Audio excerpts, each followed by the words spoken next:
इसमें कुछ रखा नहीं है।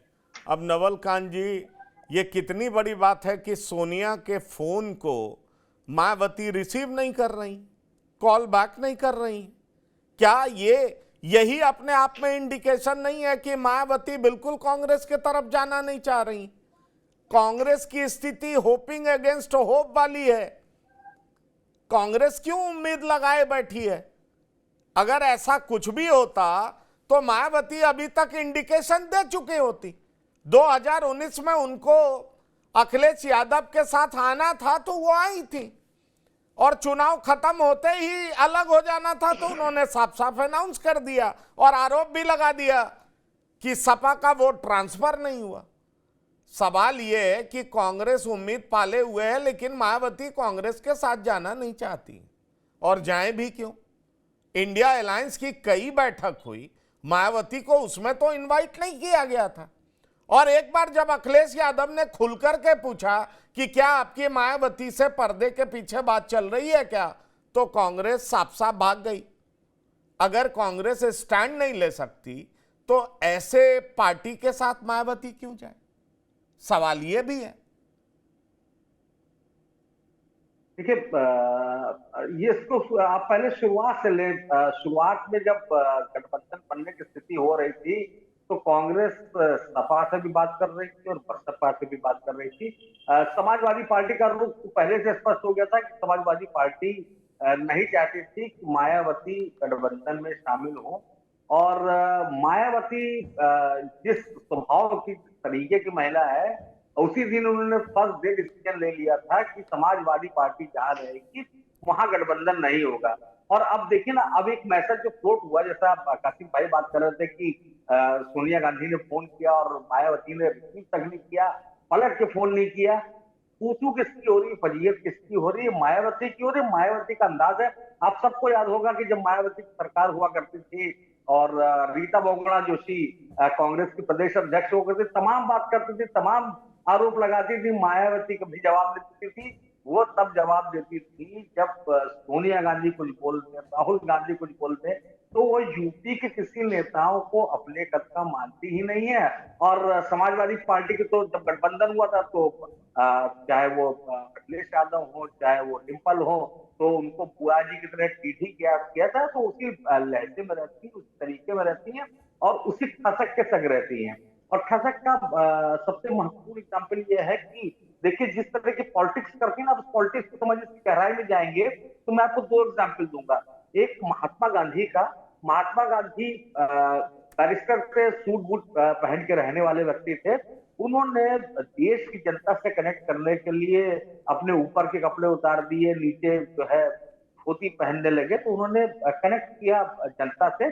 दूसरी तरफ अंबेडकर थे। अंबेडकर सूट पहनते थे, टाई लगाते थे। उन्होंने ये जताया कि देखिए, जो दलित हैं, जो पिछड़े हैं, जो सबसे खराब लोग कहलाते थे किसी जमाने में समाज में, और आज भी उनकी स्थिति बहुत अच्छी नहीं है, वो व्यक्ति भी पढ़ाई लिखाई करके सूट पहन सकता है, टाई पहन सकता है और साहबों की तरह रह सकता है। मायावती उसी स्कूल की है, यानी अंबेडकर के स्कूल के काशीराम से, और काशीराम की शिक्षा मायावती थी। तो मायावती आप देखे होंगे कि वो जब भी पढ़ने में बैठती थी तो वो हीरो के कान में टॉस पहनते थी। लखनऊ में इतनी बड़ी बड़ी इमारतें बनवाई उन्होंने दलित महापुरुषों की। तो ये मैसेज देने की कोशिश की कि देखिए, हम इस पोजीशन पे हैं। और ये कई बार चर्चा हुई कि जो अधिकारी हुआ करते थे, बड़े बड़े आईएएस अधिकारियों को वो जूते चप्पल उतरवा के अंदर बुलाती थी, अब बहुत ढंग से बेइज्जत करती थी।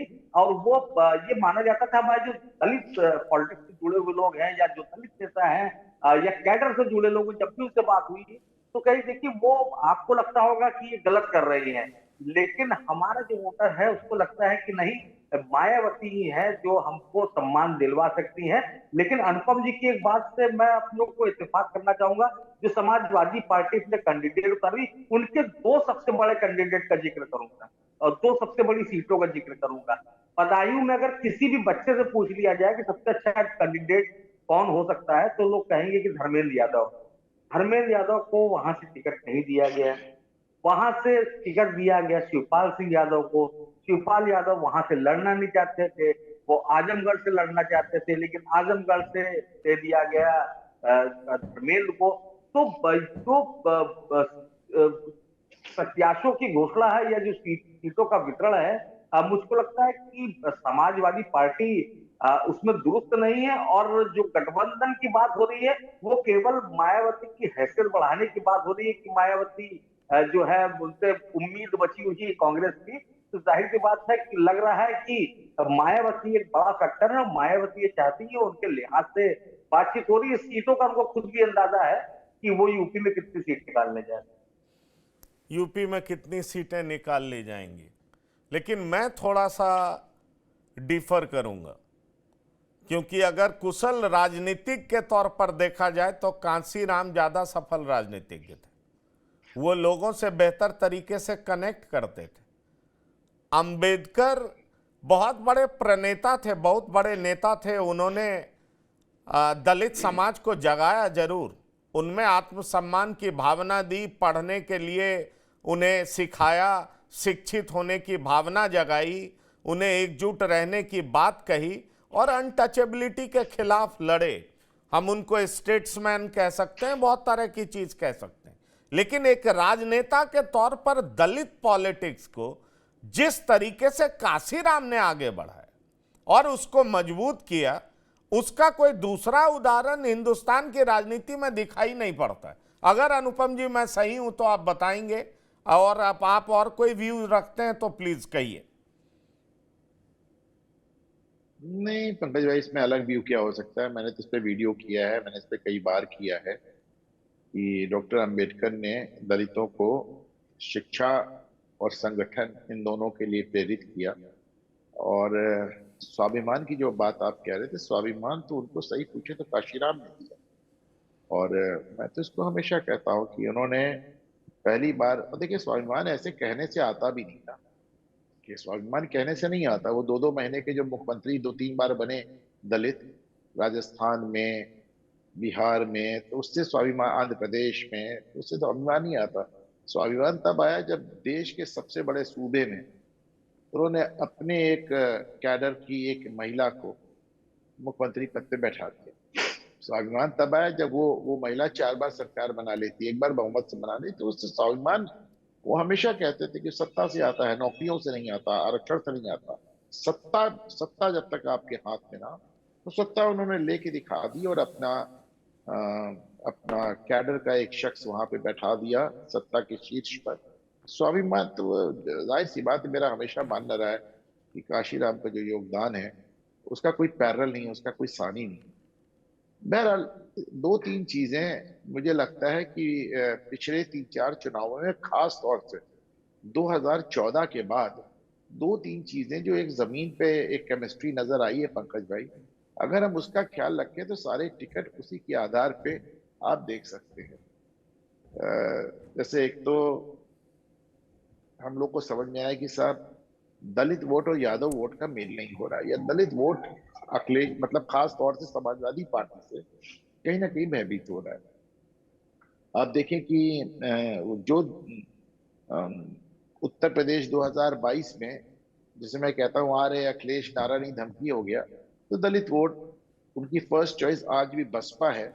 लेकिन अगर वो बसपा को हारते देखेंगे तो वो भाजपा को जिता देंगे और सपा को सत्ता में नहीं आने देंगे, पहली बात। दूसरी जो जमीन की गणित निकल के आई वो ये निकल के आई है कि समाजवादी पार्टी कहने को मुस्लिम यादव गठबंधन बनाती है, पर जहां मुस्लिम कैंडिडेट होता है और अगर सामने विपक्षी पार्टी से यादव कैंडिडेट आता है, मुझे पहले इस बात को बहुत समझ में नहीं आता था। कासिम साहब से बहुत बहस होती थी, बहुत इनसे बताते थे एक एक कैंडिडेट, तो मुझे धीरे धीरे समझ में आया कि हाँ, अगर समाजवादी पार्टी से मुस्लिम कैंडिडेट है और किसी और पार्टी से यादव कैंडिडेट आ गया तो फिर यादवों का वोट यादव को चला जाता था और सपा से मुस्लिम कैंडिडेट हार जाता था। और जैसा कि भी कह रहे थे, इसका सबसे बड़ा एग्जाम्पल है कि 2014 में एक मुसलमान नहीं जीता और बसपा के साथ आने के बाद 6 मुसलमान जीत गए, 3-3 दोनों पार्टी से जीत गए। तो हाँ, ये मुस्लिम और यादव की जो केमिस्ट्री है वो नहीं बैठ पा रही है, दलितों की यादव की केमिस्ट्री नहीं बैठ पा रही है, कॉमन फैक्टर यादव आ रहा है।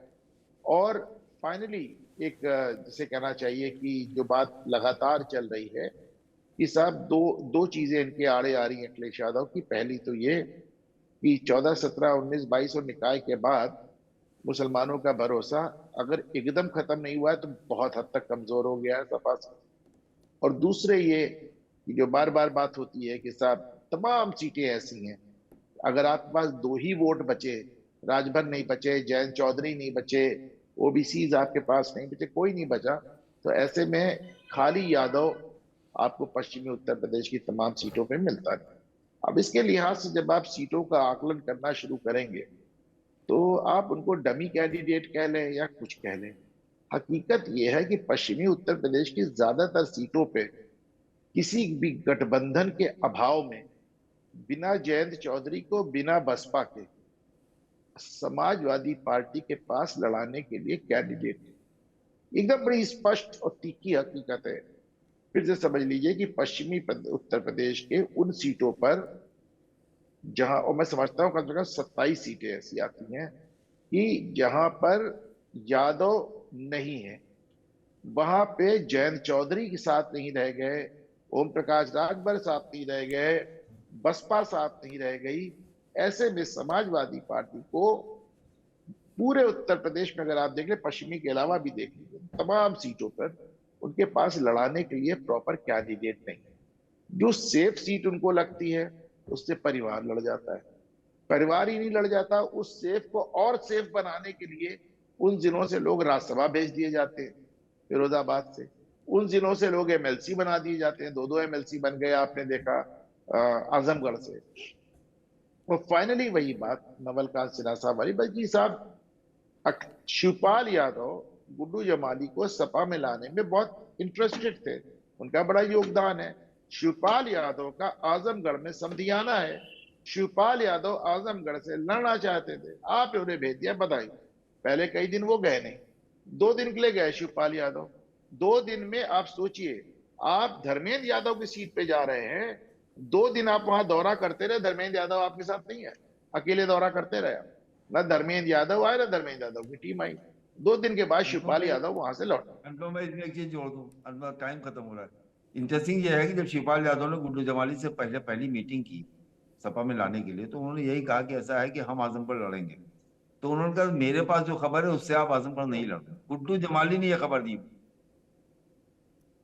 अब आप सोचिए पंकज भाई कि गुड्डू जमाली एक बाहरी आदमी चाचा को बता रहा है कि भतीजे ने तुम्हारा टिकट काट दिया, तो मतलब कितनी अजीब बात है। अच्छा, आपने धर्मेंद्र यादव को उस सीट पे भेज दिया जिसपे पिछली बार वो बहुत शॉर्ट नोटिस पे गए थे, जिस सीट की उन्हें बहुत पकड़ नहीं है, बहुत समझ नहीं है, जिस सीट पे लड़ने को वो तैयार नहीं थे, जिस सीट पे वो इस शर्त पे लड़े थे कि साहब जब लोकसभा चुनाव आएगा तो हमको वापस आप बधाई भेज देंगे। तो आपने एक साथ दोनों को डैमेज कर दिया। तो मेरा अपना मानना है कि भाई अखिलेश यादव का जो चुनाव, वो जो टिकट फॉर्मूला है वो बहुत फॉल्टी है, नंबर 1। और नंबर 2, रही बात मायावती की, एक एंडिंग बात मैं कह दूं पंकज भाई, समय खत्म हो गया है। मुझको लगता है कि बहुजन समाज पार्टी का जो टिकट डिस्ट्रीब्यूशन है और किसी भी पार्टी का होना चाहिए, उसमें होना, आदमी प्रयास करता है कि हम हर सीट पे एक तीर से 2 शिकार करें, अपना बेहतर से बेहतर कैंडिडेट उतारें और सामने वाली पार्टी को ज्यादा से ज्यादा डैमेज करें। अब इसमें ना बी टीम बनती है ना सी टीम बनती है। बिल्कुल। अब सवाल यही उत्पन्न होता है कि आखिरकार मायावती जो कर रही हैं उससे तनाव किसको मिलेगा, वो तनाव किसको दे रही हैं, और लोकसभा चुनाव के परिणाम इस बात के गवाह होंगे, पुख्ता सबूत होंगे कि आखिरकार मायावती के द्वारा उठाए गए कदम किसके लिए नुकसानदायक साबित हुए। और जहां तक राहुल लाल जी आप कुछ कहना चाह रहे हैं। देखिए पंकज जी, मैं संक्षेप में केवल 2-3 चीजें कहूंगा कि ये इस बात से मैं सहमत हूं कि जो समाजवादी पार्टी के कोर वोटर है, मैंने आपके कार्यक्रम में पहले भी कई बार कहा, मैं तो यादव मतदाता को भी कोर वोटर के श्रेणी में नहीं गिनता हूं, क्योंकि उनका विधानसभा चुनाव और लोकसभा चुनाव में उनके टर्नआउट में हम लोगों ने अतीत में अंतर देखा है। वहां पे वो विधानसभा चुनाव में जरूर समाजवादी पार्टी के साथ मजबूती के साथ खड़े रहते हैं, लेकिन लोकसभा चुनाव में खड़े नहीं रहते हैं। लेकिन मेरा मानना है कि इसके पीछे जो बड़ा कारण था पंकज जी, वो ये था कि समाजवादी पार्टी किसी बड़े राष्ट्रीय गठबंधन के साथ नहीं जुड़ती थी। तो आखिर कोई वोटर अगर उन्हें वोट दे तो क्या राष्ट्रीय आकांक्षाओं के साथ जोड़ के वोट दे। एक तो ये चीज। दूसरी चीज की देखिए 2022 से लेकर अब तक जो कई सारे उपचुनाव हुए हैं उसमें हम लोगों ने ये चीज भी पाया है कि धीरे धीरे दलित मतदाता जो है उनका वोटों का ट्रांसफर जो समाजवादी पार्टी की तरफ नहीं होता था वहां पे हम लोगों ने उन वोटों का ट्रांसफर होते हुए भी देखा। तो राजनीति में कई तरह की तस्वीरें बदलते हुए भी नजर आई हैं और नए नए चीज भी हो रहे हैं। मैं अभी भी एक चीज को मैं कह रहा हूँ कि अगर मायावती जी गठबंधन में नहीं होती हैं और उत्तर प्रदेश के चुनाव सीधे सीधे जो है कि जो वर्तमान में गठबंधन का स्वरूप है अगर उस हालत में भी होता है तो उस स्थिति में उत्तर प्रदेश के चुनाव बिल्कुल 1-to-1 मुकाबले की स्थिति में होगी। मायावती जी के साथ उनके जो केवल प्रतिबद्ध वोटर है वही जुड़े हुए रहेंगे और मैं ये मानने के लिए तैयार नहीं हूँ कि उत्तर प्रदेश में इस जो 1-to-1 के मुकाबले की स्थिति में मुस्लिम जो है कि वो गठबंधन को छोड़ के इंडिया गठबंधन को छोड़ के वो बीजेपी को वोट देने जाएगा या फिर वो बहुजन समाज पार्टी को वोट देने के लिए जाएगा। ये जरूर जो है कि सैयद कासिम जी आज हालांकि तकनीकी कारणों से जो है कि मैं उनकी आवाज को सुन नहीं पाया, लेकिन जो सैयद कासिम जी लगातार मैं उनको पूर्व में जो सुनाऊं वो जरूर दावा करते हैं कि मुस्लिम शायद नाराज है वो कोई दूसरा विकल्प चुन सकते हैं। लेकिन इस समय जो चुनाव 1-to-1 की स्थिति बन रही है वो इस विकल्प का पालन नहीं करेंगे। फील्ड में जाके हम लोगों को यही स्थितियां समझ में आती है पंकज। चलिए ठीक है, अब स्थिति जो भी हो चुकी समय सीमा हम लोग पार कर चुके हैं तो सवाल फिर वही बना हुआ है कि मायावती का नया दाव बीजेपी या सपा किसको देगा तनाव।